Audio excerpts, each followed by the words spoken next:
Tonight, the deep freeze is here, and it's not letting up anytime soon. Record cold temperatures grip green country, sending wind chills well below zero. Roads are slick, heaters are running nonstop, and communities across our state are bracing for the coldest stretch of winter we've seen all season. The urgency tonight is clear. Stay warm, stay safe, and stay informed. We continue our team coverage across green country, where streets have turned into sheets of ice, pipes are bursting in homes, and shelters are filling up fast. Emergency crews are stretched thin, and with wind chills plunging to dangerous lows, frostbite and hypothermia are real risks for anyone exposed too long.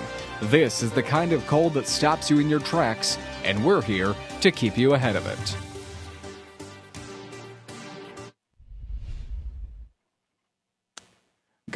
Good evening, and thanks for staying up with us tonight on 2 News Oklahoma at 10. I'm Brody Myers.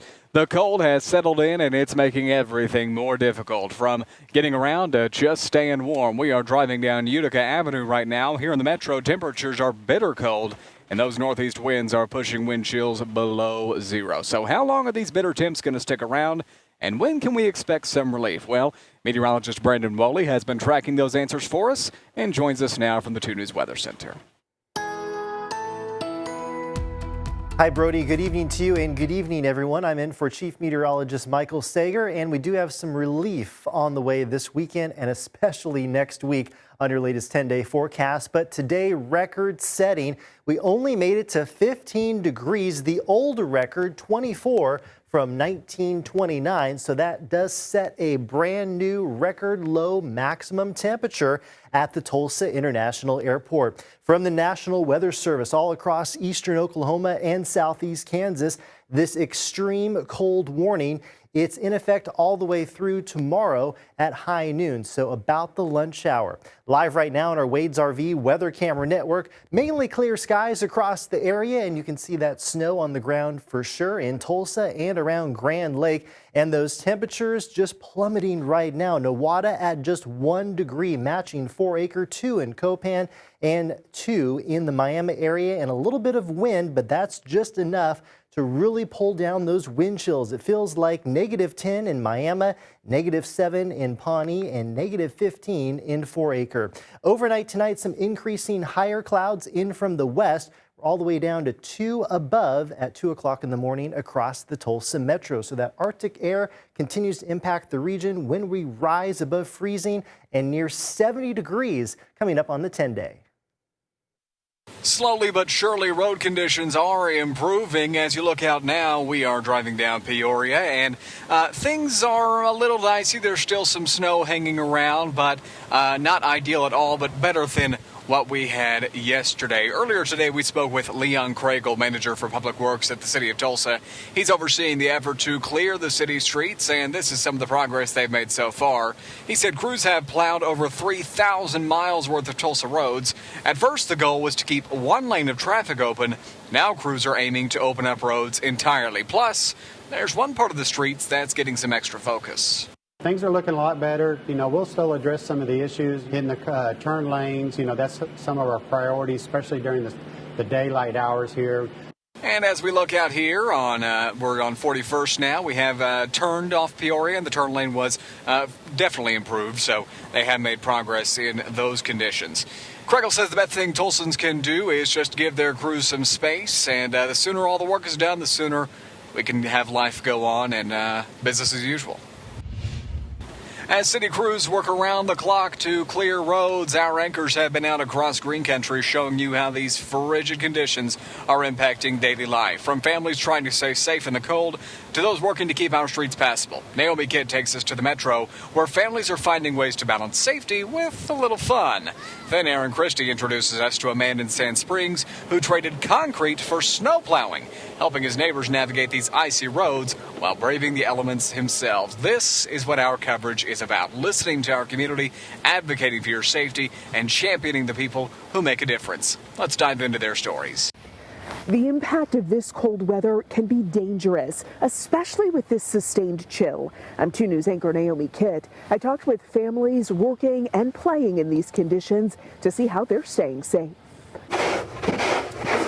In his Brookside neighborhood, Zane Gardner used the sun as his guide to get outside and get some of the snow off his sidewalk. He told me he grew up in cold weather, but it doesn't take the bite out of this week's conditions. I can feel it in my face when I'm facing into the wind, and I can feel it in my hands right now, but it's not so bad as long as I'm active.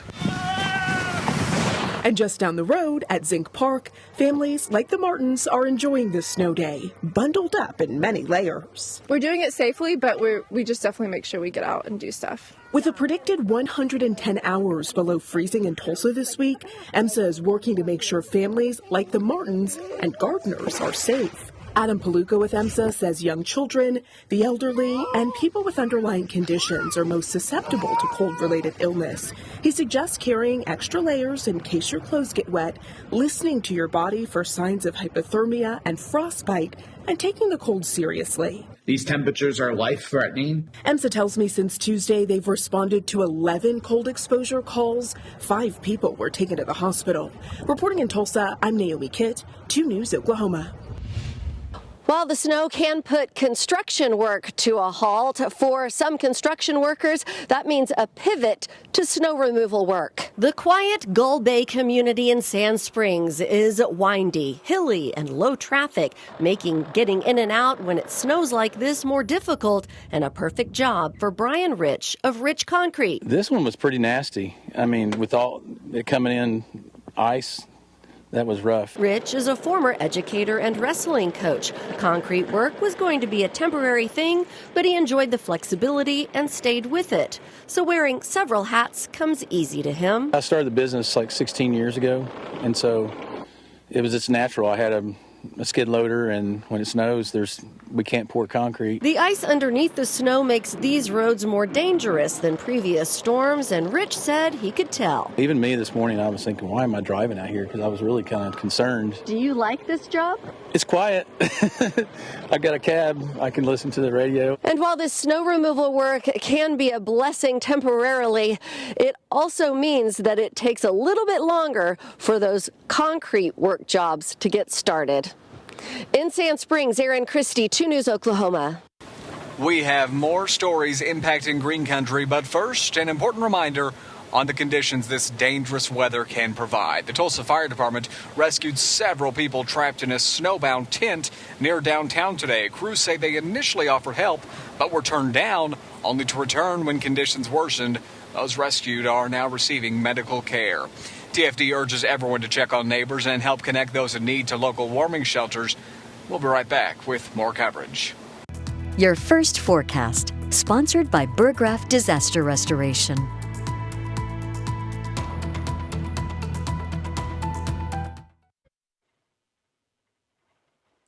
Welcome back. Thanks for staying up with us on 2 News Oklahoma at 10. I want to show you right now we are in a neighborhood just off of 15th and Harvard. You've seen some of the city streets. They are in decent shape, all things considered. The highway's doing well, too. But these neighborhoods still pretty treacherous, snow-packed, hard snow over here and that layer of ice that we got in the morning hours of yesterday impacting travel conditions, too. So tomorrow some folks are probably going to start trickling out of their houses, but still need to be careful in the neighborhood roads. Brendan Wally is in the 2 News Oklahoma Weather Center tracking these conditions for us as frigid temperatures stay across. Brandon, we could get some relief next week, and maybe not even some relief, but some welcome temperatures. That's right, Brody. We were looking at those temperatures really going up this weekend and next week. Next week on your 10-day forecast, those highs getting closer to 70 degrees. So an amazing warming trend is on the way.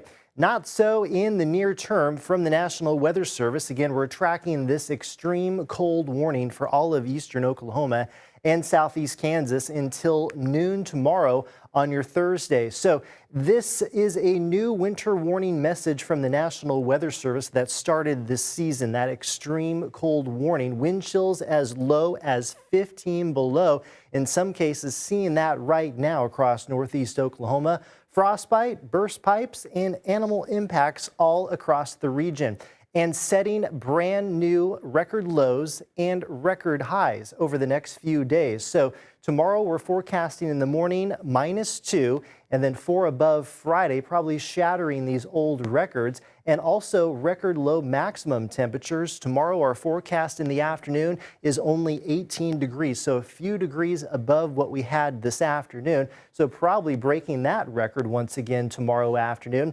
Probably not breaking it on Friday. We're forecasting freezing, 32 degrees, so just above that record of 28 from 1968. You can see across the whole state of Oklahoma right now, lots of single digits and a couple of zeros there across the far north, especially that 10 in far northern Osage County already. Live right now on our Wade's RV weather camera network from the Tulsa International Airport, we have clear skies, but some higher clouds advancing in from the west right now. The current temperature is 4. North winds not too good.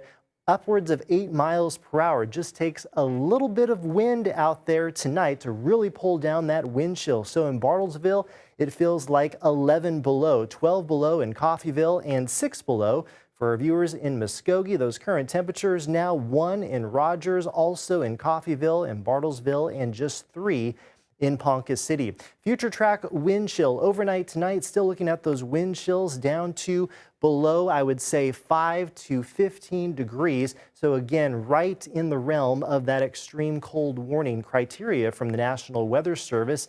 And then it gets there above 0 by tomorrow afternoon, but still that does not look good. We have -2 by early tomorrow morning in the Tulsa metro area. North winds continuing all night long between about 5 and 15. So I'm not seeing in the current data those winds lightening up tonight, unfortunately. With those lows on either side of 0 tomorrow at 18 degrees, northeasterly winds between about 5 and 10, with those daytime highs into the teens and into the 20s off towards the south. Your latest 10-day forecast up to freezing on Friday, 45 degrees on Saturday, brilliant sunny skies, only 12 for the noontime temperature tomorrow, and then we're talking about mid-50s on Sunday. As we were talking about with Brody, 60s to right around 70 degrees next week, and those warmer overnight lows above freezing. While the bitter cold grips all of Green Country, there are still other pressing stories affecting our communities tonight. From local decisions shaping our neighborhoods to developments impacting families across the region. Let's take a look at the news of the day beyond the weather. Cold weather temperatures are having a major impact on the town of Delaware right now. The town is asking people to conserve water, and one of the ways they're doing that is by shutting off the pumps ranchers use to fill water jugs for their cattle. Town officials sounded the alarm on Facebook Tuesday, asking people to only let one faucet valve drip. 2 News spoke with water plant operator Ethan Cummings about the situation. So our main objective on this is to try to get people to understand that they don't need to let their faucets run, not a full stream or anything like that. Dripping them is sufficient usually to keep the water lines from freezing. Cummings says the frigid temps have caused some of the mechanisms at the water plant to fail at times, so crews are having to work on motors and mixers, which delays running the plant. Rancher Shelby Taylor is heeding the warning while still keeping his livestock watered.